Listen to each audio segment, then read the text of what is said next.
gracious. Even back in high school, Jennifer inspired more than Y cambié la imagen por vender Bitcoin. Come on, shake your body, baby, do that conga.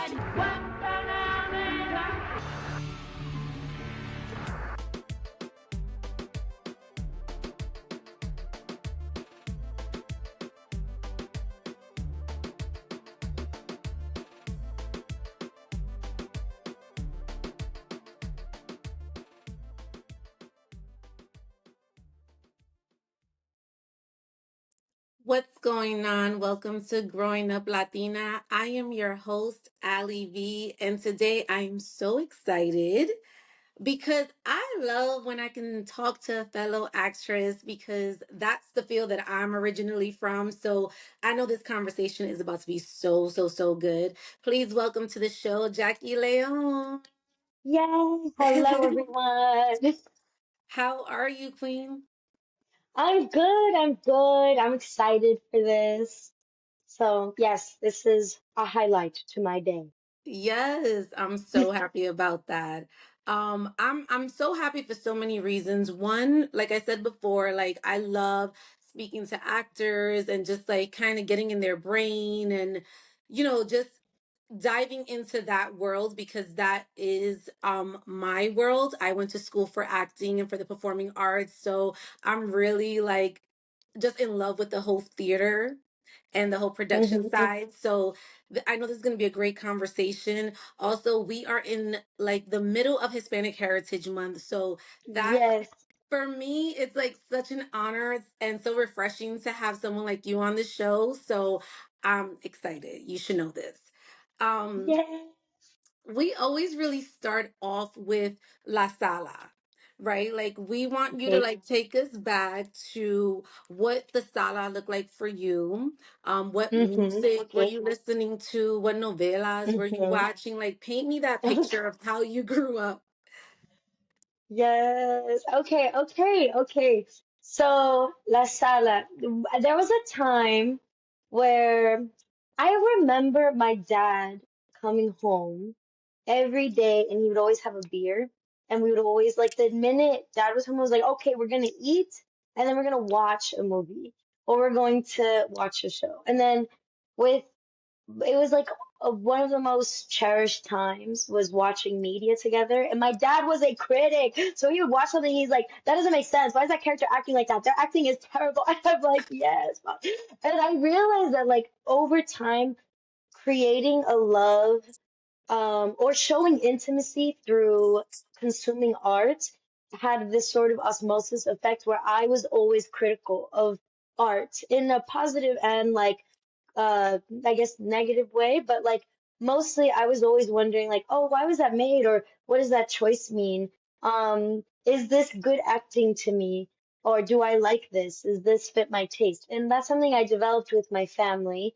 And I remember the telenovelas that we watched growing up, there was one that was called Maya, and it was like about it. It was about this family in India and about the caste system, and I thought that was so cool because these are like folks who are Indian who are speaking Spanish because it's dubbed. I don't. I'm like trying to remember the details, but I remember the cross-cultural connection was epic to me. I was like, oh my, okay, Hispanic Indian folk. Unless it was dubbed and I'm misremembering, then forget that. But it was still cool. Like my family never shied away from, I guess, experimenting, but really like watching media. Because the time was like what we're gonna say after. We watch the movie and then what are we gonna talk about? Or, you know. So yeah, and then the music, oh my gosh, it was loud. I remember my dad had a speaker that was like as tall as a 4-year-old child, and he would play constantly music all the time and sing along, and it was loud and it would vibrate. And same in the car, music was just always loud, like you would feel it in your bones. And I remember that being my favorite way to listen to music, like just drowning all of the senses. So yes, my house was loud and filled with art, I think is the quickest. Who was around? I know you mentioned your dad, but do you have brothers and sisters? Like who was Hmm. out Hmm. during this time? It was my, so I have two brothers and one sister. They're like 10 years older than me. They're in their 30s and I'm 25. So I remember by the time that I was like in middle school, my sister had already left to live her life in Hmm. Los Angeles and she was dancing and she was doing her thing. And then my brother was still in high school and my other brother was also still in high school and my mom. And that was also, it's crazy that you asked that because I was just thinking about this, how my mom and my dad were the first to immigrate here from their parents. So Yes. everyone else, like my extended family, like my grandma, my, you know, they are all in Colombia. So I never grew up with like, I would go to Colombia as a kid during the summers, but I did not grow up with my extended family. Um, in the same way that I guess I see a lot of people who were like born generationally somewhere can grow up with their extended family. So over time, like it took really recently to where they stopped feeling like complete strangers because Hmm. I didn't really talk to them and I was also like that and that was a big conversation about like the Americanization of me and my relationship with my family. But yeah, it was mainly the core, my immediate family and then my tias who were like my mom's best friends and then like neighbors, you know what I mean? But that was about it. You know, it's funny that you mentioned that because I had someone who wanted to do my show, and the only reason why she didn't sit on the show was because she said, even though I'm Guatemalan, I didn't Mm-hmm. grow up with, like, I had a stepdad and I was raised by my stepdad. So Mm. I Oh. identify. And I found that to be Mm. so interesting because for a long time, even me, I'm Puerto Rican and Dominican, Mm-hmm. growing up because my mom and my dad got divorced. Mm-hmm. I grew up with my mom. So I grew up culturally on a Puerto Rican side versus Mm. Dominican. It wasn't until I became an adult that, I kind of reintroduced myself to my dad and then I kind of embraced that side. So I wonder for you, like, what were some of the challenges that you were facing? Did you feel like maybe Mm. you didn't identify with the race and the culture? Or what was it people kind of like telling you, hey, your grandparents are from here and your mom, like, what was that like for Mm-hmm. you? Thank you for that question. My dad, one thing that we always were, because my dad is a black man, he's like, we are black. Yes. But he's Colombian, but he's like, we are black, Colombian folk. And I Yes. remember that was also a big thing. I don't know, I've never really talked about this, I guess, in like a public space, but I remember we would watch movies and my dad would be like, how are there no black people on screen? It's been 20 minutes. Turn this movie off. And that's like one of the first times that like the critique of like, oh yeah, well, how do black people move in these spaces? And then my identity and connection with like, oh, I am a black person and this is what representation looks like for me. That was one pillar. The Hispanic pillar, I grew up in Houston, which is like a minority majority city. So everyone that I went to school with, my whole like elementary school to middle school, and then high school, they were all first generation Americans. So we all kind of had this like no sabo element. Like we Yeah. would say stuff or we'd be like, oh, we would like speak in Spanish, but like most people, because maybe we wanted to talk about shit, or we were like, oh, Italian, but everyone spoke Spanish. So it's like, there wasn't anything that you were doing that was too crazy. But then I moved to Ohio for like a few years in middle school and or like I think like for sixth grade. And I remember being the only black person there, I believe, in my school, and also the only other folk who were Latin were Guatemalan. And that was like one of the first times that I was like, oh, if I don't bring up or talk Spanish, it's like speak Spanish or do something outside of my home to be and feel Hispanic, I feel like I'm erasing, like there's, like I'm disappearing in real time. Like that Mm. element of myself is going to go away. And I remember there was this girl in Houston, because again, my Spanish was abysmal. My mom tried to, so what she did with my brother and sister, she got them into ESL Hmm. because she wanted them to learn how to, like, she wanted them to learn in Spanish so they could be really fluent in Spanish and English, which is kind of cheating the system. But for me, I was like years. Like I'm the most Americanized out of my family. And when my mom came and she was like, "Oh, they need to be in ESL." The people were like, "They speak Spanish perfectly. There is Yeah. literally no reason. I mean, they speak English perfectly. There's no reason why they need to be in ESL." My mom's like, "Trans, like you won't learn how to read or write. Like you're Yes. screwed." And I remember, oh my God, I'm sorry I'm going on all these tangents, No, but I like, love this. Are you kidding? You can keep going. but there's so I believe it's called the novena. It's Hmm. like in when you're reading during Christmas, like these passages. And in my family, it's so interesting about Latin folk that we're like more religious in a ritualistic sense than I think, which may be a mischaracterization. I'll say for my family, we're religious more ritualistically than fully spiritually than Yeah. like believing in all of the hallmarks and reading the Bible. Like we were just like, when we come together and read the novena, we are coming together as a family and connecting with something higher. And Mm. that's also sort of fell away over time, but like the rituals of Catholicism were more important. So I remember reading the novena and it was just this passage in Spanish every year when I would read it. It was brutal. I was like, Dios Jesucristo vino acá a la tierra y me dijo, and I get clowned, I get clowned.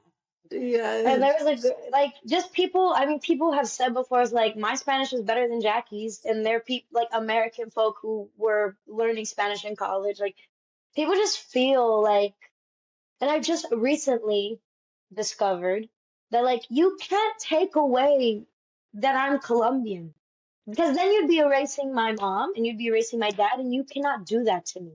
Yes. You can't take away anything that because these ancestral ties, these people who existed before me for me to be here live on in me. That's biology, and that's also just how I feel as a spiritual being, Yes. even in their practices and their words, how they fed me.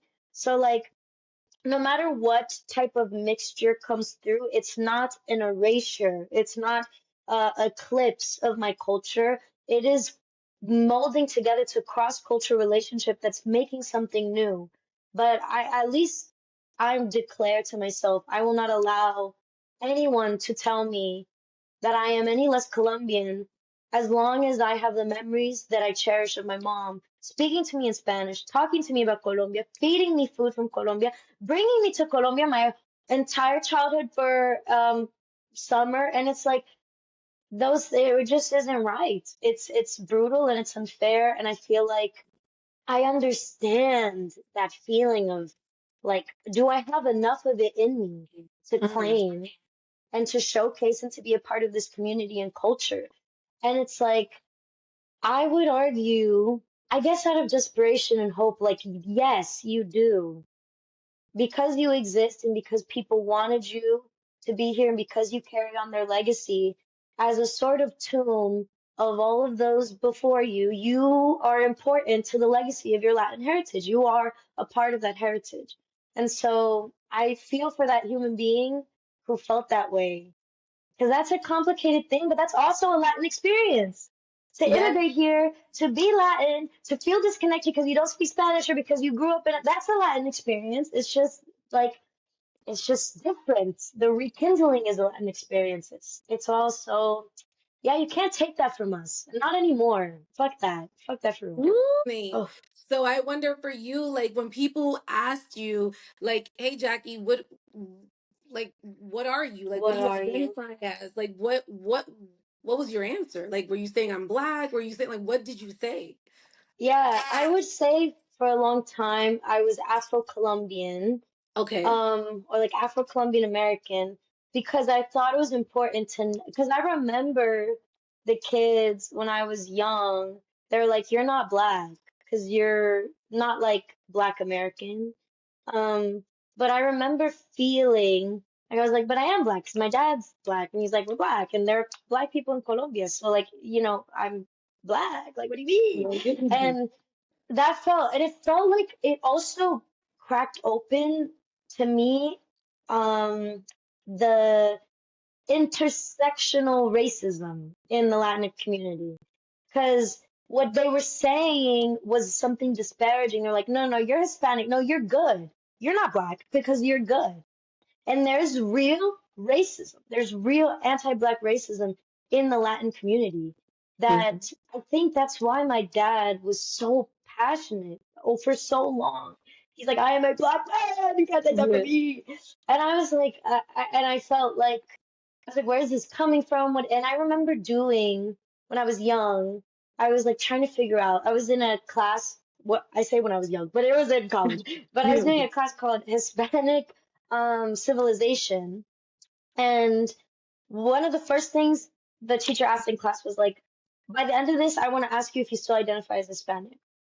And he was, and then I did a research on Colombia, Afro-Colombians, all these things about like, where are we from? And da da da. And like, I learned about San Basilio de Palenque, which was like the first Marron community in South America, I believe, which are like communities where enslaved Africans who escaped slavery, they created their own, like village or whatever, hidden away from these I would call them supervillains, but like Mhm. these traffickers, you know.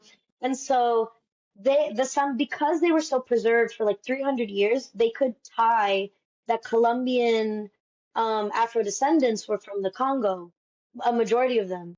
And I was like, oh, how fortunate and cool. And then over time, the erasure, the mestizaje, where people were like forcing this race mixing because they wanted everyone to look one race and be one race, the more you were closer to whiteness, the lighter you were, the looser your hair was, the less black you were. And it was like those things were kind of different in what separated South America with North America, where it's like North America was like, you're one drop black, you're black, and we Yeah. will oppress you. Yeah. And in Latin America, it was like, get your filthy, dirty skin away from us. We want you to be white. Like, it was still white supremacy, but it was like under the guise of this unity of like, we need to all be one color. Mm. Um, and so I feel like to come full circle and answer your question, I identify as Black and Hispanic, as Black and Latin and Colombian. But I think if I went to Colombia, I don't know if they'd call me Black. I don't know if Mm. I'd be considered Afro-Colombian because of my relationship to, because of my skin tone and because of my hair texture. Like, I wonder if there's another word. I think it's like I feel like there's another word in between whiteness and blackness that I'll be put in Right. that is to justify why I'm different or why I'm separated from how they want to treat Afro descendants. But here in Oh, America, I'm like, I'm black, but I don't yeah. know. I don't know. Right. That I mean that was a very honest answer. So I do appreciate that. How just because I know you spoke about your dad and like you were trying to figure out like where did this all come from? How in terms of like space and environment, Mm, how I'm trying to choose my words right now, but like mm, free, like what was the freedom that you had to even have these type of conversations with mm, him? Like was it a safe space where you can provide a perspective and opinion where he would be able to receive it? mm, Or like what was that dynamic like? Because it sounds like you guys had like these really like tough conversations early on, but I don't know. mm. Did you, No, am I right we about this? did. You are. Okay. We did. Like, it's funny because I think we were very, yeah, my mom was always a very passionate person. My dad was always very passionate about like doing the right thing and justice. And so like I remember my mom was like, you're three things that the world is against. You're black, you're a woman, what was it? Oh, and you're Latin. And I Yeah. was like, I see. And I remember this young, like elementary school, and she was like, people are gonna try. They're gonna try to bring you down, but you must rise up. And there was a song that my dad would play that, like, Mhm. I don't remember what it's, but it was like, si Dios era negro, mi compay, todo Mm. cambiaría, fuera nuestra raza, mi compay, la que mandaría. And I remember, like, those it was always kind of passive, and we would talk, like we would get into debates or have open discussion, but you always had to come with like facts or something, Mm. because like when it came to emotional stubbornness, like nobody was relenting.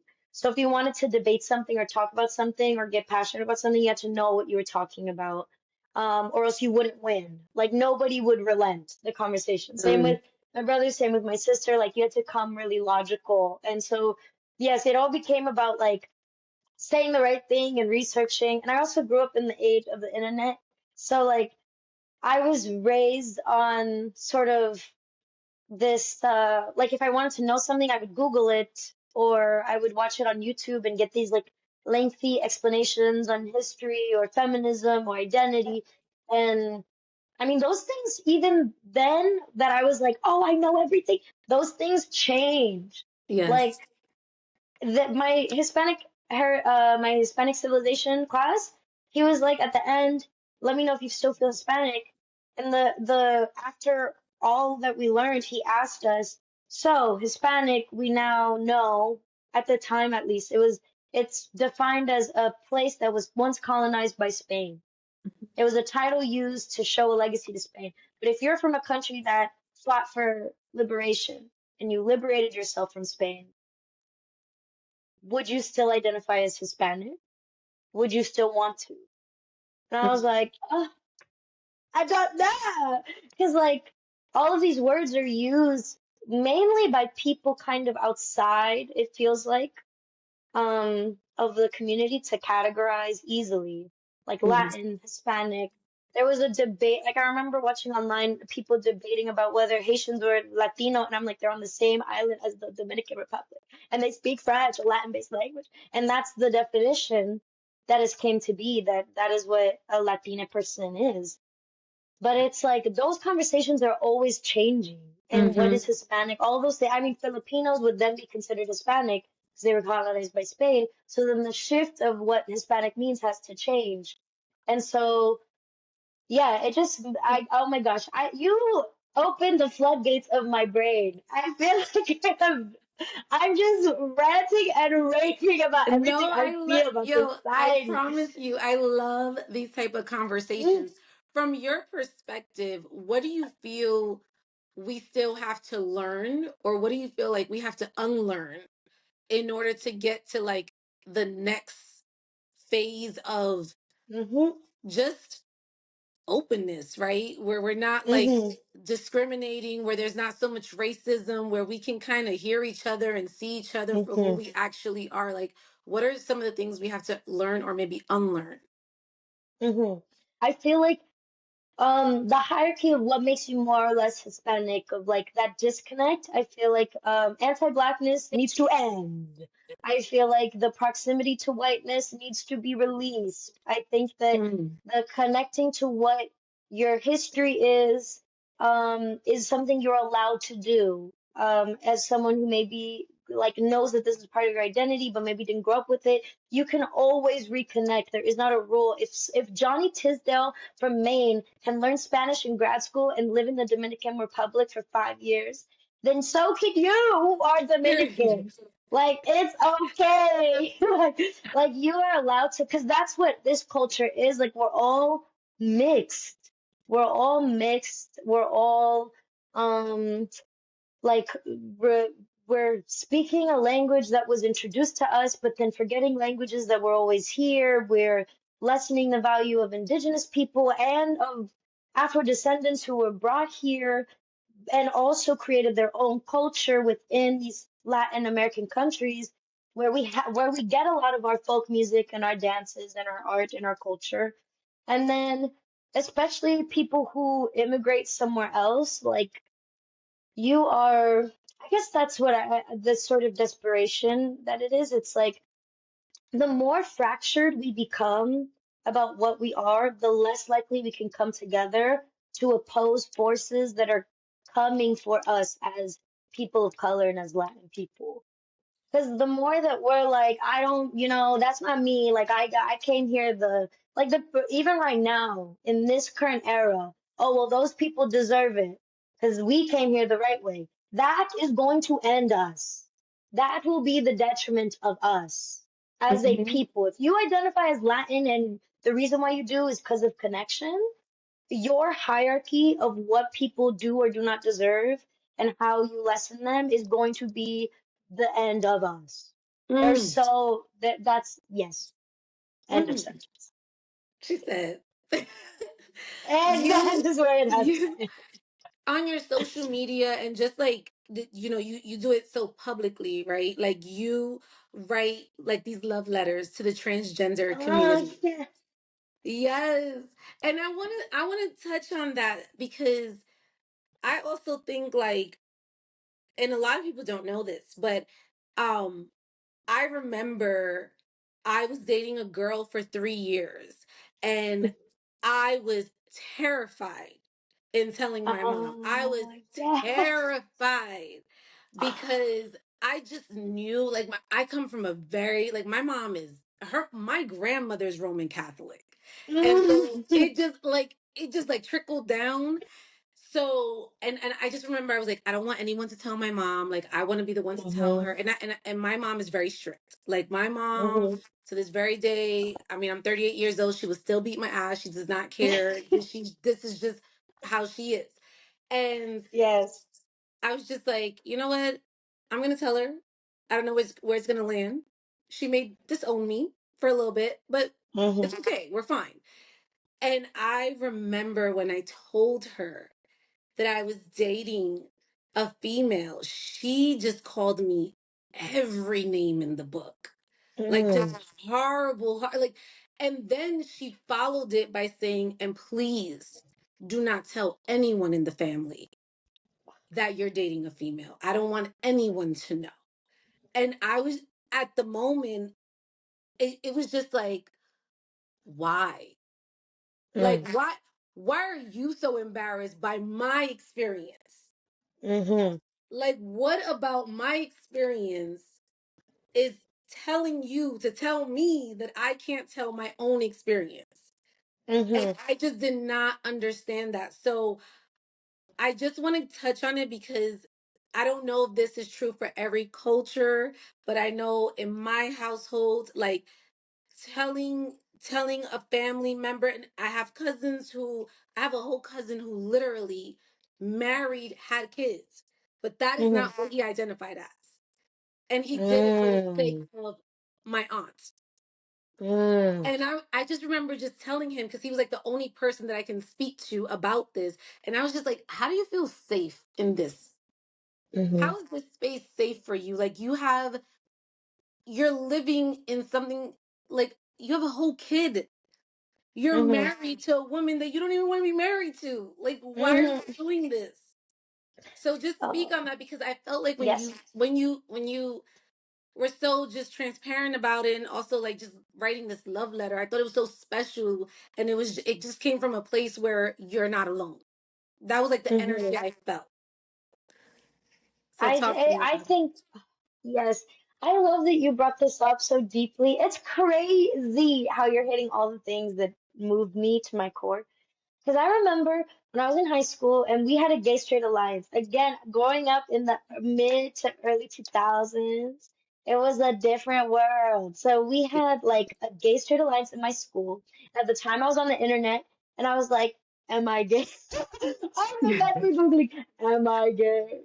And it was like, so, like, it was crazy. The internet was a crazy place. And I remember an activist, like someone, like a lesbian activist, came to the Gay Straight Alliance and was talking about life and talking to children. And then I don't remember why I brought it up, but I was like, I'm never coming out to my parents ever until I die a brutal death. And she was like, you will. Yeah, I mean, or she said it along the lines of like, I don't know. And I was Yeah. like, no, it's true. They're too strict. And so then I came out to my sister first. And I identify as pansexual. For me, it doesn't, I'm not really particular about gender. But at the time, I wanted to reveal to my sister who was in LA and had friends who were gay, and she was like the older, cool millennial sister. I was like, I like my friend who's a girl. And she's like, "Ah." And I think that was the most painful thing she could have said was she was like, you're just doing this because like it's a trend now, and that's really fucked up. 'Cause there are people who like fought and died for this shit. Like people are like suffering because they're actually queer, and you're just kind of like testing out the waters of life, and that's just kind of lame. So like I Mm-hmm. know it's a trend right now for your generation to be experimental and stuff, but like I think it's whack. And I think you should just really cut it out. And I Wow. remember at the time I didn't understand why it was probably the most like maybe I would have understand more logically about like, oh, that's disgusting, because I can then say like, oh, you're fully homophobic and you're wrong, but to say like you're probably just being influenced by your media, I was like, oh my God, what if I am? What came first, the chicken or the egg? Am I Right. searching for this media because I'm queer, or am I queer because of this media? Is it like, is society poisoning my brain without Yeah. doing the logical connection of, well, then why aren't you gay? Why aren't straight people gay when they could watch queer people interact? Or why aren't queer people gone from existence if all we've seen is heterosexual love stories? Mm-hmm. And so but as a teen, I just wanted approval. So it didn't matter what the logic was. I just wanted her to say, wow, that makes sense. You're valid and I love you. And Yes. so for a long time, I was like, well, if they went wrong with the, millennial sister with gay best friends, then I can't tell my parents. And I remember it was like the summer of my sophomore year of college. And I don't know what moved me to do it, but I called my sister and I was like, I want to try this again. It wasn't a phase and I'm queer. And she was like, I believe you and I'm sorry. And I don't know what changed, but I started bawling and I was like, and then I remember telling her, I was like, I don't know if I can tell mom. And I think it was, okay, this sounds crazy, but remember how I said in mi sala, there was like TV, media influenced the world. We are moved by media. My sister watched Pose with my mom, Mm-hmm. and my mom saw an episode where one of the characters gets kicked out of her home. Yeah. Um, and my mom started crying. I was like, what kind of mother would just like abandon her child for that? And I was like, whoa. And so I felt more comfortable. And growing up, I remember my mom would always be like, Jackie, are you a lesbian? Why are you wearing basketball shorts? And I was like, no, mother. And then she was Uh-huh. like, Jackie, I read your diary. I read you're a something, something sexual. And I was like, that's not true. But just like over time, she would always kind of like pry, but it was always judgmental and scary. But I feel like there was this like line that she was probably trying to like, um, balance. And I remember we had a restaurant before Hurricane Harvey flooded it, and it's gone forever. But we had a restaurant, and there used to be like a drag night, and my mom was like, she hired drag queens to perform, and there was always queerness in my life, but there was still this fear that like they wouldn't accept me. Mm-hmm. Um, my dad was also homophobic in like an outward machismo type of way, Mm-hmm. but finally, I called them. It was like the last day of Pride Month, and I was like, Mom, I want you to know I'm bisexual, because I'm not about to explain pansexuality. It's Right, like right, this. But right. I was like, I'm bisexual. And she was like, it's okay, Jackie. I accept you. And I was like, yay. And then my dad was like, yes, as long as you're not a child molester, I don't mind. And I was like, thanks, Dad. You're always just right there, but you get it through. And it was very accepting, but for a long, long time, it felt like I was like revealing something shameful, like I was erasing the child that they wanted. Um, I felt fortunate. It sounds so crazy, but I felt so fortunate for TV and film. Because I don't Mm-hmm. know what it is, but it like strikes the hearts of my family. Like if they can see it happen in a show or in a movie, there's suddenly an understanding of what is going on. For so long, my mom was like, you look like a lesbian, derogatory. And she would be and then she watched Pose, and it was like, she was like, you know what?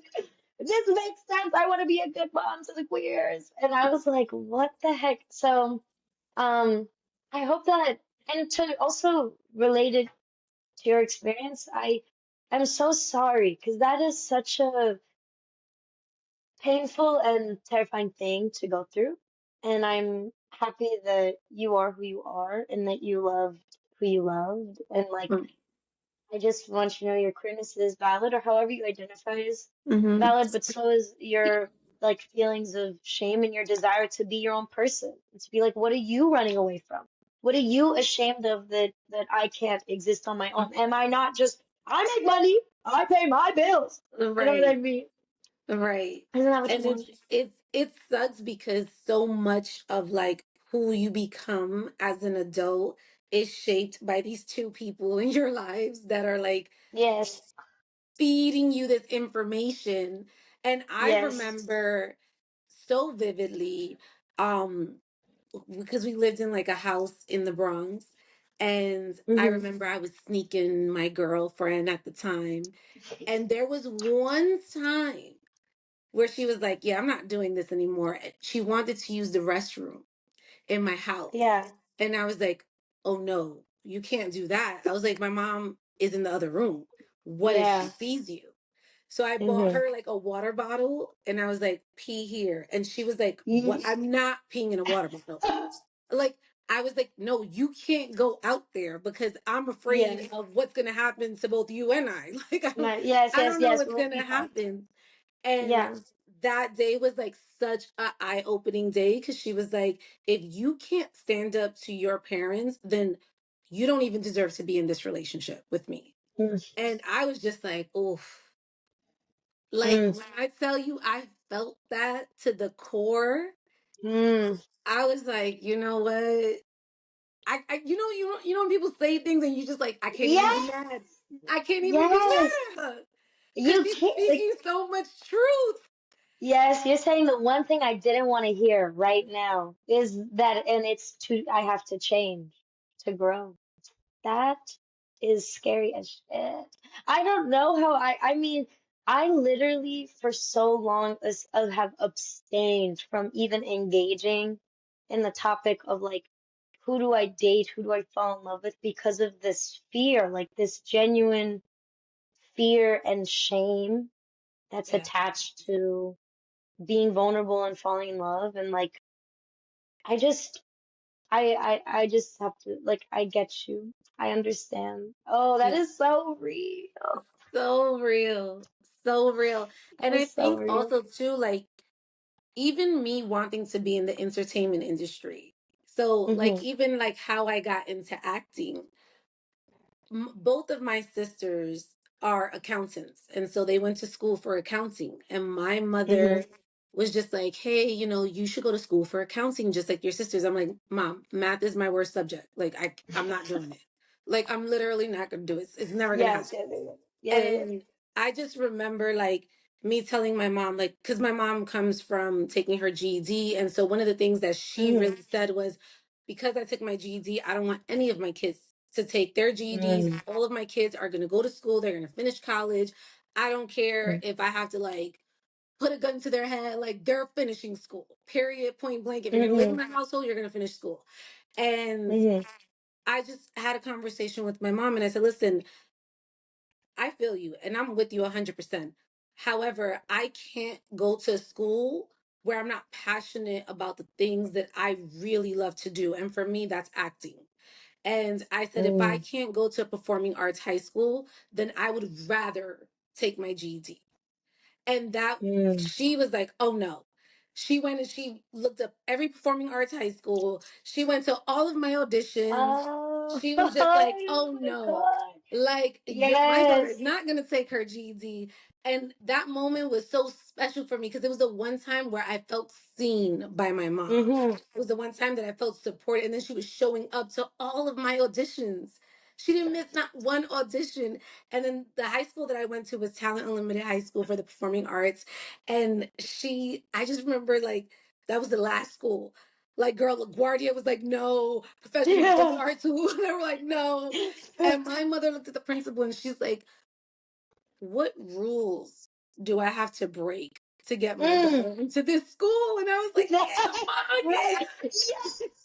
Let us all about that in life. They don't give a shit. They said my child will do what needs to be done. period.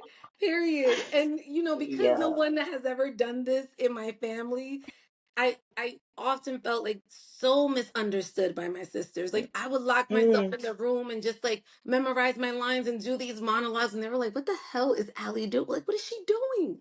And mm, I never felt seen by anyone other than my mom in that space.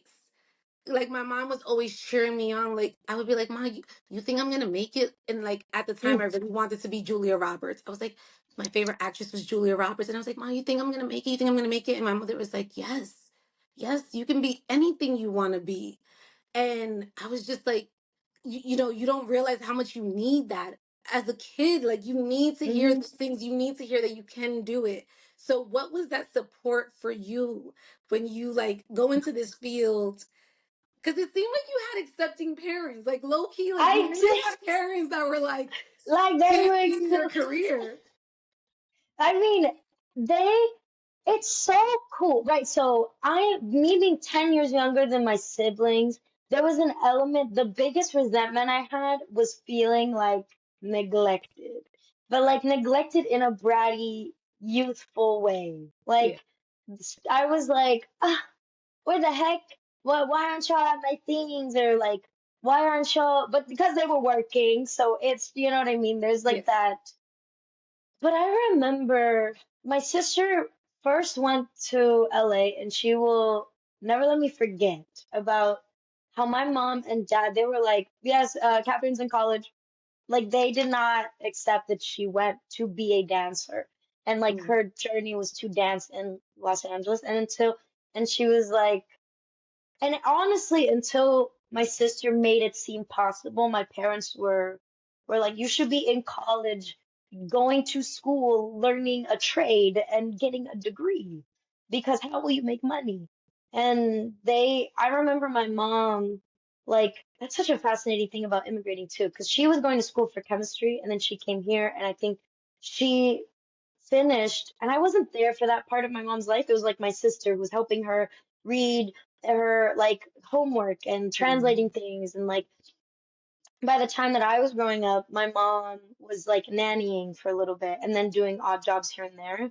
But like I never saw her fighting for something in that way, mm, like to. So I was always just connected to why she was so passionate that we get a scholarship and that we figure out what we're good at and find a hobby that we love. And she would put me in everything. I remember one of the first early memories, I was in dance and my sister was my dance teacher and she would send me to dance for a few years. And then when we moved, she would send me off to gymnastics and like, she wouldn't let me be still. Like I was never a kid who could go home and mm, like just chill and watch TV. Like I had to be doing something, or play outside. mm. And so I think that she invigorated this like imagination, this play. I think she saw my sister do it and was like, you know what? If they need to do whatever they want to do, but they figure it out, I want passionate kids. I think that's what she discovered. And like when I was like, I'm going to school, so I was always singing as a child, and I was like, I'm going to school for musical theater. I had to, oh gosh, I had to lie to my mom about how much tuition was. And I was like, I will figure it out when I get there. My mom was like, I cannot afford this. And I was like, don't worry. Don't worry. I got us. I got us. I got a Sally Mae loan. And I also got scholarships, but I got a Sally Mae loan. And she said, you do not got us. You need to pay this off. I'm not sending you any money for this fucking loan. I was like, okay. And I remember, but it was her, like, she never doubted that I could do it. My dad was just like, you just have to be the best at it. But he also was like, but it was interesting because I wanted this fiery, like, oh yeah, yeah. But it was like a passive, they were older, they were like more seasoned parents, more mature, they were a little tired, and they were just like, whatever you want to do, man, you got it.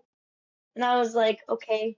And so I became more of an independent teenager. I did my own thing. I would be out late, like in rehearsals, doing stuff or, you know, doing theater things or whatever. But like, I remember their passive support was also everything I needed. They gave me space to be an adult, kind of, and then but then they all and to make my own choices, but they never wavered in their belief that I would get it done. And this is kind of random, but I feel like my mom's dad passed away, and one of the things, and this was before I was born, and one of the things that she would always talk about when I would do something, like let's say I was like making a craft, she'd be like, my dad used to make crafts out of like bottle caps. I was like, really? And then I like bend my back in a way, and she's like, your grandpa was in the circus. And I was like, the circus? Like, what do you mean? And it would just be like this stuff, and it's like, oh yeah, and I would hum something, and my mom would be like, yeah, your grandpa used to sing really like. And so over time, I wonder if in a way, like her allowing us to follow our dreams specifically in this like artistic realm is like a way that maybe she sees him in us. Maybe she feels connected when we are connected to the arts. Maybe she feels like that's his legacy lived on. But it's like she's never really wavered in us being passionate about like hobbies in us playing music or singing or performing, like in dancing. Like she never, if we loved something, she wanted us to be obsessed with it. Um, and so I wonder if that's what that was. But yeah, they were supportive, or they still are very supportive, and like that's what it is. That's what makes a difference for Yes. Latin folk, for people like us who come from like literally the first generation of people in this country to do the thing ever. Mm-hmm. You need a support system. That's the biggest game changer in terms, and that's the hardest. That's one of the things you can't necessarily fully control, but, or if you realize you don't have one, it's to find your own. But like, that's what separates people giving up and not, and giving up is what separates people who are booking and not. That's the only Mm-hmm. thing, like, when it comes to this profession, in my opinion. Yeah. Does your mom, well, does your parents in general, like, have they seen you perform in Hell's Kitchen? And what are some of their, because that, like, one Yeah. thing about Hell's Kitchen to me is like, is very relatable. Just like the whole storyline of just Yeah. like someone having a dream, like, just like Mm-hmm. growing up in like this urban community. And just like to me, I Yes. see it and I'm like, yeah, I see this. This is exactly how I grew up actually. So I wonder, like, Yes. just them seeing it, like, how much do they understand, like how, dare I say, monumental this is, because this is such like a huge opportunity, not only for you, but like even for someone like Alicia Keys to even be in Mm-hmm. this space. Like, this is like a big Mm-hmm. thing for her as well. So this is a win for Mm-hmm. everyone Every, involved. yes. Oh. Everybody involved. Like, how did you get to this point of like, because I know this had to have been like such a buildup of momentum of like, oh my God, oh my God, oh shit, I got it. I got it. You know what I'm saying? I Like, like the how does thing. that work out for you? Like, how do you even get here? Yo. And then to your Yeah. parents, like even witnessing this part. Yes. So I remember when I first got a callback. Like I first auditioned via self-tape for Hell's Kitchen for a workshop in December, and I didn't book it. And then they did like a callback for a 29-hour reading that they were doing for Hell's Kitchen. And I did the callback, and then I remember I like fucked up some, or no, the girl right before me, she was singing down, she ate, she came out, I said, you ate that. And then she was like, thank you. And then I was like, I'm nervous. I don't know what compelled me, but I was like, I'm nervous. And she was like, I think you're gonna go very far. And I was like, thanks. And she's like, no, no, no, no. I read tarot. I think you're gonna do very well. And I was like, thank you. She left. I go into the audition. I feel like I fuck up something. Like I was like reading the script, and I haven't done an in-person audition since forever. Like I just Yeah. graduated college. This is like my second in-person audition. And so I'm like, a boop a boop, a boop a bay. I finish and no one says anything about what I'm supposed to do. I finish the scene, no one says anything, and I go, I'm so sorry. And then everyone's like, it's okay, let's go to the song. And then I did the song, and then afterwards they were like, okay, thank you. And I said, okay, thank you. And I walked out and I said, oh gosh, that was crazy. I feel terrible. Did I suck? Okay, forget about it. Go get ice cream. And then I got a call. And then I got a call from the casting director at the public. Her name's Heidi. And I was like, yes. And she was like, okay, Jackie, let me give you some advice. So this is what these folks are about. This is what they do. This is da da da. Da. And I was like, why are you doing this? Like, why are you being so nice to me? And she was like, I just want Jessica to be played by someone, because I was at the time I was going for Jessica. I want Jessica to be played by someone as unique and as like authentic as you are. And I was like, thank you. And then I called my sister and I was like, Catherine, it's getting real. The casting director called me and I feel like I can do it. And then she's like, let me call my friend Tosh. And then she called her friend because she has all these friends in LA now that she's all big and bad. And so she was like, my friend Tosh wants to talk to you. And I was like, okay. And then he was like, Jackie, do you deserve this? You know how that's like a kind of rhetorical question. So I was like, yes, I deserve it, Tosh. And he was like, then go take it. I was like, Period. he said, yeah, people don't do that second part. You go, I deserve this, I deserve this. Then take it. Is yours. And so I walked through there. I was like, this is mine. And then, and I remember I walked in and all this like energy, whatever. I audition again, and it's like my second callback. And then they call me and they're like, all right, final callback. I said 3. They said, yes, final one is in front of Alicia Keys. And they were like, yes. And I said, okay. But the timing was she would be flying in on New York on Monday to do and like teach the music for the 29-hour reading. So I would have had to meet her Monday and then been hired Monday. So they were like, you know what, forget it. Just do the 29-hour reading. We'll let you know after. I was like, so what was initially this 2 like callback situation became a 5-day audition in front of Alicia Keys. And I was terrified. But every day I walked in there and I was like abandoned fear. And it was so like you can't make up how cool she is. She walked in, she was like, hello everybody. I was like, and we did the 29-hour reading. I remember I was crying. So I was like, oh, wow. Because we finished and the last thing is Empire. We're like, no, yeah. And Alicia's sitting watching the reading. We finish and I'm crying. And Michael Greif, who's our director, he was like, you did very well here. And I was like, thank you. And then Heidi, who's the casting director, was like, oh my God, you're crying so hard. So Michael must have told you. And I was like, told me what? She was like, oh, we'll see you in June, which is the workshop. And I was like, and in September, which was the off-Broadway production of the public. And I was like, and so then I tiptoed over to Alicia Keys and I was like, hi, Alicia Keys, it's me, Jacqueline out of the Neon. Hi, can I hug you? Hi. She said, yes.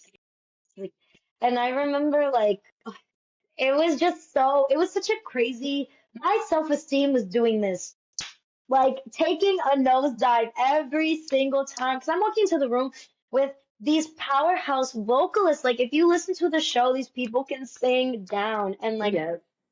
I felt so out of place, a lot of imposter syndrome, and I was so scared. And I remember, like, calling my sister changed that trajectory of how I went into that audition. But like, my mom, the first time she came to see the show was for opening night.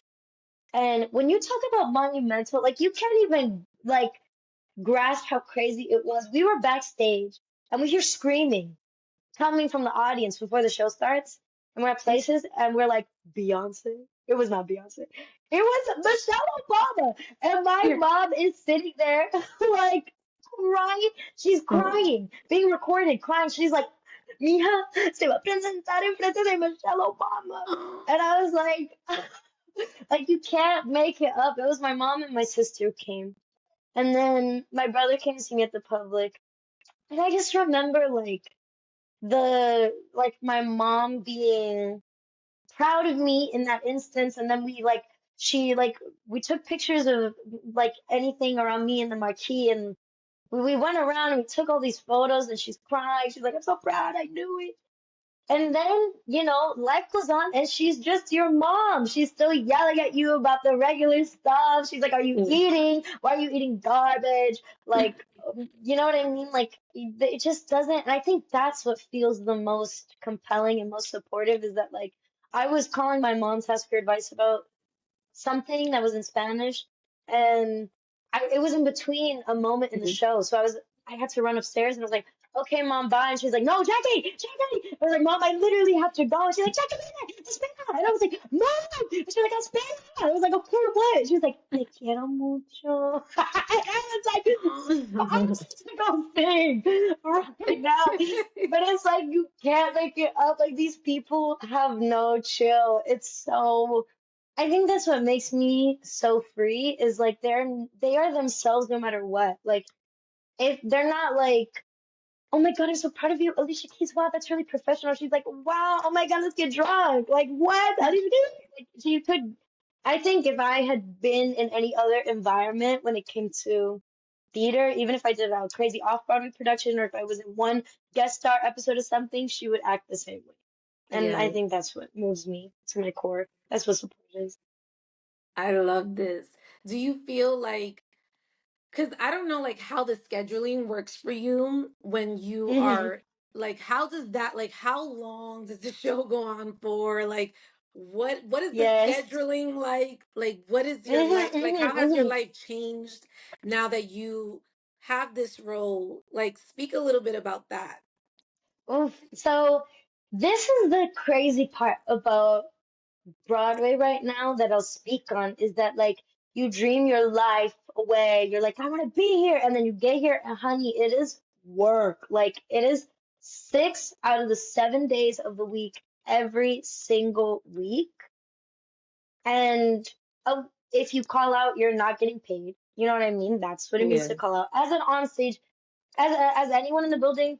Um, and so if we're talking, you're going to work and you're doing your due diligence, you know, and you're not sick, you get one paid sick day every 4 weeks.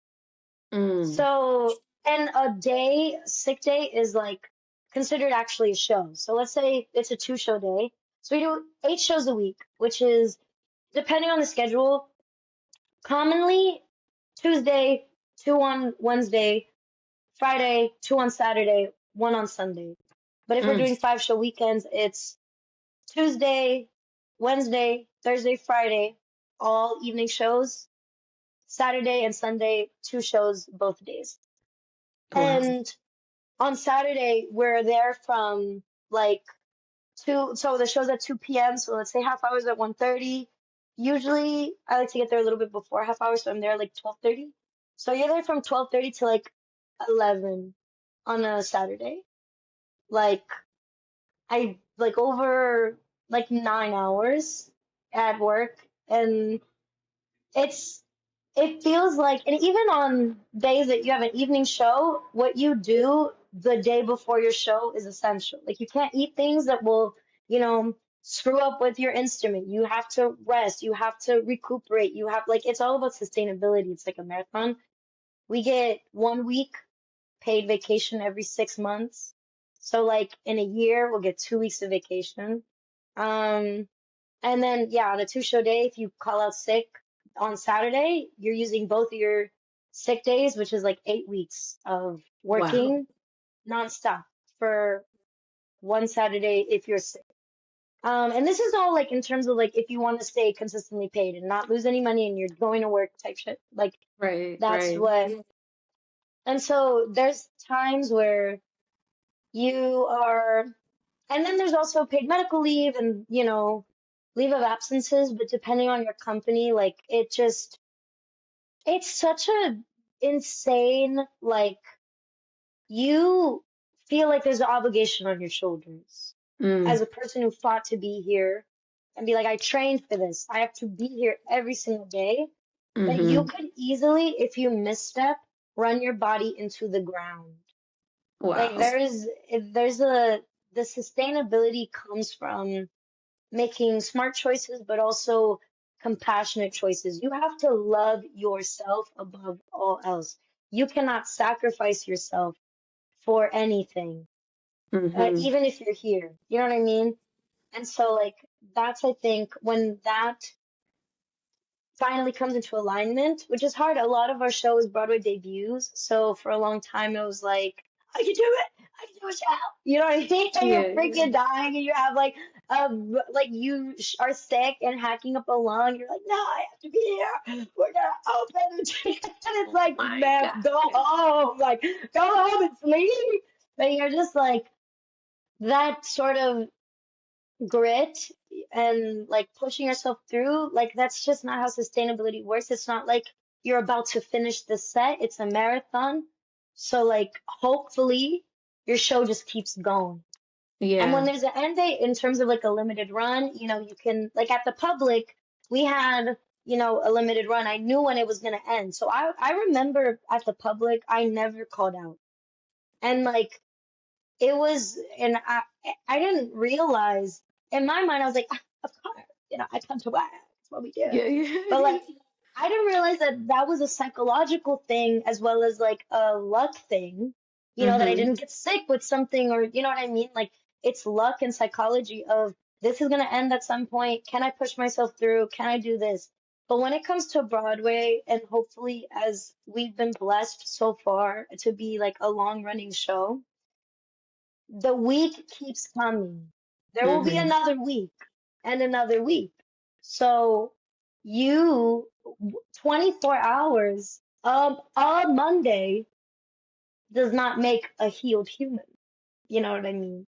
So you have to Very figure true. out what it is, how to be sustainable, how to be safe, all of those things.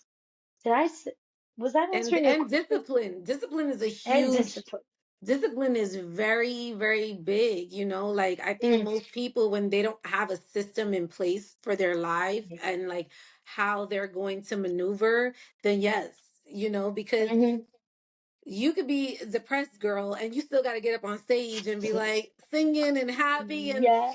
and like people don't really talk about that. Like you see this character on stage that's being played, and Yes. you're like, oh my God, like she's killing it. She's doing so good. But then Jackie could be going through like life Through could be it. lifing for her. You know what I'm saying? Dude, yes, that literally this whole spiel that I just gave was a result of my grandmother died, and there was a lot of stuff happening at that time. Like I lost my Instagram, and I was like, society. And then my grandmother passed, and I was like, Oh, oh, I'm I'm sorry. actually very upset. Like I am unwell, and I Mm. remember you have 3 days of bereavement if it's a close family member. So it's like if it's like your direct family, your sibling, or your grandparents. Um, and I remember at that time my cousin was in a really bad car accident at the same time, but he was in the hospital and he was okay. He was okay. And I remember thinking, I was like, if Lenny needed me or if my cousin needed me, could I fly home on bereavement? Because Mm. it's not specified. And I was like, this is so whack in the sense of like, how is this allowed? Um, I'm grieving. And I remember flying home and like having to fly right back and how like ridiculous that felt. And I remember doing the character that I play is so jubilant and like in my mind the word it's just hype man. And I'm thinking like old school hip hop hype man, Yeah, like yeah, where they're like rapping and they're like, he's okay right now, what? You know yeah, what I mean? Like yeah, and that's yeah, what I feel like Jessica is to yeah. their core. And so I remember thinking like it feels like I'm hollow. Like it feels like I'm moving through the motions and I feel like I'm not able to put my best foot forward. And I was like, how do I recover while also performing? Mm. And yeah, it's your community, man. If I didn't have my friends, Naceli, Vega, like Vanessa, Reed, like these people in the cast who I love Yeah. deeply, um, I would it would be a very hard thing to do. And there are many times where I'm like, oh, thank goodness to being in the ensemble dressing room and having people around you when you're down sometimes. Because, like, usually when you're really down, the people will let you be. But if you're down in a way that they're like, I've been asked many times, like, Jackie, what's going on? And that matters a lot, and that Yeah. helps you get through it. But yeah, it's hard when you want to, when your emotions start to get it, because everything affects everything. So when your Yeah. emotions are somewhere, your voice is somewhere. When Mm. your voice is somewhere, it affects your emotions, but it's all this like this constant flow. So yeah. Yeah. I feel like you like in speaking about it, like your mind kind of went to a place. Are you still Mm, like in this space of like still going through the motions? Like are you like how are you mentally feeling right now? mm. I feel, oh, that's such a good question. I feel like there's, um, I've been, so as I was going and ranting and raving about society and the things of my life, I feel very conflicted about sometimes about my space in this show because, I'm going to work and it is amazing to have this privilege to work with these people, to work on the show, to be in this position is a privilege. And then I feel deep, like, loneliness and rage in the sense that, like, what's happening in the world for real. Like Jimmy Kimmel being pulled, ICE. I feel deep sadness about things like for when you think about holidays, for us as on Broadway, usually at that point we'll go through like 12 show weeks. And so it's like what we were saying about 8 shows, 6 days in a row. The way that a week starts when there's a break. So like if we have a break on Monday, they could arguably give us a break on next Friday. And so we're working from Tuesday to Thursday Right, straight right. doing Mm-hmm. the shows. And usually they do that during holiday season because that's when the most traffic is coming in and that's when they make the most money. And by they, I mean like producers or producing Yeah. companies. But that's when like we don't get to see our families. Like I live in Houston, like it takes more than a day to fly home. And spend time, and then I would have to fly back and go back to work. Like, I believe that we're off either on, I think we're off Christmas Day, but for Latin people, Christmas is Christmas Eve. It's the 24th. So I would be working, Yeah. I believe, like, I have to recheck my schedule, but I'd be working on Christmas and thinking about, like, reading La Novena with my family, or, like, sometimes I'm like, man. This is a dream, but am I ungrateful to want to fight for or talk about it in a way that's still conflicted? Like, that feels like I, like, I mean, my parents came here and they worked tirelessly. You know what Mm-hmm. I mean? Without fail, my dad works still to this day. Wakes up 6 a.m. and goes to work.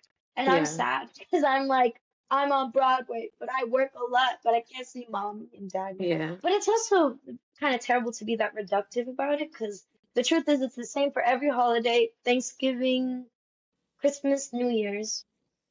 Like all of these big moments you kind of miss. And I remember my mom talking about her mom because my grandma passed when I was in college. And my mom flew home and she said, I never would go home for her birthday. And I missed it every year. And the year that I did go home for her birthday was the day that she passed. Because she passed on her birthday. Or I believe Oh, either she passed the day before and they buried her on her birthday. Um, and my mom was like, I was just too late and I was just in America. Just grinding, just being like, I don't have time, I have to grind, I have a family, I have to go, I have to go, I have to go, I can't go home, I can't go to Colombia, I can't see you, I have to just keep grinding. And she's like, and I never saw my mom and I regret it. And I'm like, I'm living the dream, right? Like I'm living the like I guess that's the question. Like I'm living the mhm. dream, right? Like this is what I want to do. I want to perform, I want to be an artist. And this is such a blessing, and I'm excited to go to work and see my friends and sing my song and, say I met Alicia Keys. But then also I'm like, I miss my mom, and that's what Latin family is. It's like that family dynamic. It is everything. I miss. yeah, sometimes it's really a conflicting feeling. It's Yeah. a lonesome, conflicting feeling that I have. Complicated, I would say. Yeah. Yeah. I want to give you a hug. Like No, I want to hug you. I Uh, I want to hug you too. I I could want to. relate. I could relate. I could relate. I Mm, miss so many moments with my mm, family, just chasing a career. And I watched the interview and I forgot who it was, but they put it into words that really hit home for me, which is which was um I love a career that didn't necessarily love me back. mm. Like I love something so much that I would do it for free. That's how much I love what I do. Yes. But Oh it my doesn't love me in God. the same way that I love it. Like it's not fueling me the same way that I'm fueling it. And I don't want it to sound, because again, super grateful. Like I love everything that I do. You know what I'm saying? Like I Hmm. absolutely love it. But then you get like these moments where it's like I've missed all of my nieces and nephews' birthdays. I've missed holidays. I've missed so many things. And so when I listen to like Bad Bunny's album and I hear like that DTMF song, I Oh, hate playing that song because I'm like, I yes. miss everything. Yes. I'm like, Oh I've my missed it God. all. So I totally understand it. And it's tough. It's tough to find that balance of like, hey, like, you know, I'm living my wildest dreams and people don't understand. Like, if you're not, you know, because I've worked corporate jobs as well. So I've had 9 to 5 Hmm. jobs and I've also have chased my dreams, right? Hmm. And when you are chasing a dream, the amount of sacrifice that goes into Hmm. chasing that dream, it's almost like, and I've questioned this, and I didn't like that I questioned it like this, but I was just like, is the juice worth the squeeze? Hmm. Because I'm doing something that I absolutely love, but I'm missing out on moments that I absolutely would have loved to have been a part of as well. And Hmm. so those are the moments where I give it to God, girl. I'm like, God, Hmm. make it make sense. Make it make sense. Make it make Because sense though for me. I feel like, dude, because that's what I think a big thing that I think about, something that angers me is that I'm like, does it have to be this way? Or are there just greedy people who do not see what it could be?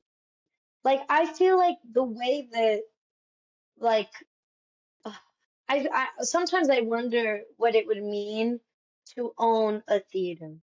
Mhm.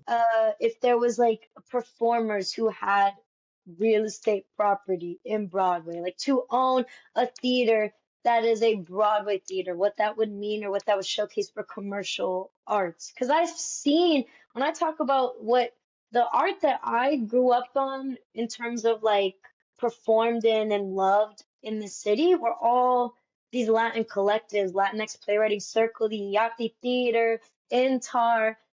There's so many artists who are Latin and collectively just constantly making and who inspire me. And I'm like, you are like, that is the love of the game. But this show pays my bills. And that is the difference. Is like, I'm able to do what I love and pay my bills. But then the sacrifice is greater because the greed is higher because the money that's being made is more and the Yeah. money that's being worked with is more. And so like, I mean, I feel this great sense, and I mean, this is across the board. Like this is within the equity contract at the moment, like a production contract. Like these are the stipulations. You get 2 weeks of vacation every 6 months. You get eight, como se dice, four, like one sick day every 4 weeks. Like these are what was agreed upon with the Broadway Right. League before, last Right. Like it wasn't negotiation. like you were surprised after once you got in it. Like, oh, and by the Yes, like way. this. This is what like it was. It's like this if you're at Death Becomes Her. It's like this if you're at maybe Happy Ending. It's like this, and depending on the show or the situation, it could even be like they could have, it's just it's just so much in the hands of people who don't do what we do, Yeah, who don't yeah, know what it is to love the art like this. They love the arts, but they do not stand there and do the performance in real time. And so they don't in any real way understand us and where we're coming from and the exhaustion or the loneliness that we feel. And I think that also this show that we're in, House Kitchen, is a predominantly like black and brown and like POC show. Like we have so many people of color debuting on Broadway. We yeah, have so many Latin people in House Kitchen, and that's just and within the multitude of race, like we have black African, like Afro descendant Latin people, we have mixed people, we have white Hispanics, like we have people who are of all colors and creeds experiencing this for the first time, who are also feeling the fatigue in real time and being like, wait, but this is what I always wanted. And there's never space for us. There's never mm, space for us in these commercial mm, settings. Like we're doing something by being here, but yo, I can't see my mom on Christmas. yeah, Like, what do and I mean, I guess you could really freaking fight for it, but I would have to get a ticket I would have to be leaving like on a red eye, the 23rd, get there the 24th, experience Christmas, get there on another red eye, um, from the 24th into the 25th, and then do a show. Like that would be the quote unquote sacrifice, but like that yeah. would be the amount of time and like it just, I don't know, that's the stuff that gets me inspired to change and want to make my own art. Like, I want to build something that doesn't allow us to feel this way.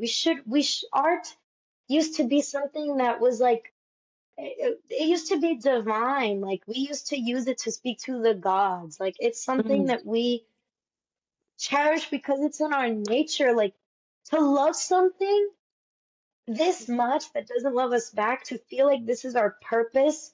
We are essential to the ecosystem of humanity to keep emotions in check. You cannot treat us this way. Like there yeah. has to be a better way. There has to. I feel so young in my understanding of how everything works. I think you are so ahead of your time. And I think that you I feel like the girl that told you like you're gonna go far. Like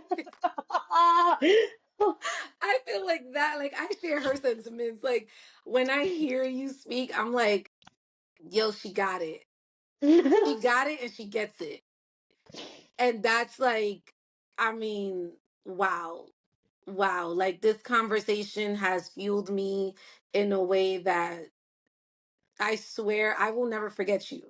Like I will never, ever, ever forget you at all. Like I feel like I need your number because I want to check up on you. Yes, Like, girl, but I feel you the same, good? dude.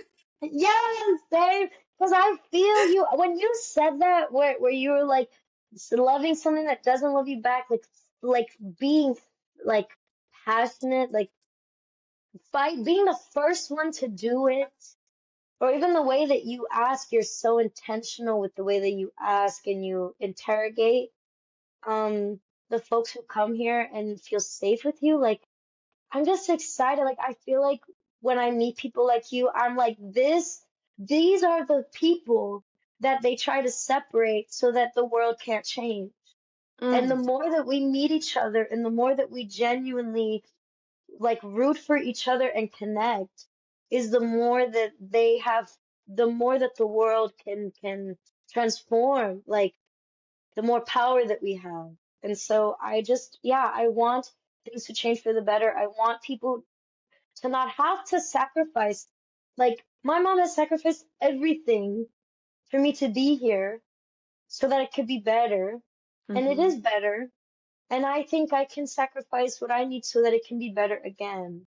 Because I don't think I want to pass. We weren't made to passively sit back. I mean, we're Latin, you Period. know. We weren't made Period. to be passive in that way, I guess. I do want to ask you like some rapid fire. These are gonna go so Yes, yes, yes. quick, but like I have to ask. This is like how I end my interviews. Um, Tell me you're Latina without telling me you're Latina. Okay.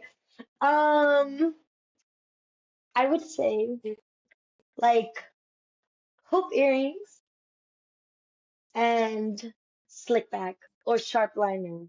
Yes. What uh, does it mean to you to be Latina? what does it mean to me to be Latina? It means to be interconnected. To feel it's like how people I feel like it's like how what people feel like when they're in a sorority. And so when people are like, "Hablas español?" That's the sorority, like, you know what I mean? That's the like, Yeah. you're in the club, like you're in the connected tissue. It's like, "Hablas español?" Oh, no, that's you know what I mean? So that's what it Yes. means to me. Um, Constant sisterhood. yes. What's your favorite Latin dish? Oh my God, pernil. Yes. What's one Oh, thing you need in the morning? lechona, sorry. Lechona. Okay. What's one thing you need in the morning? Um, coffee. Yes. Good. Yeah, What is, café bustelo.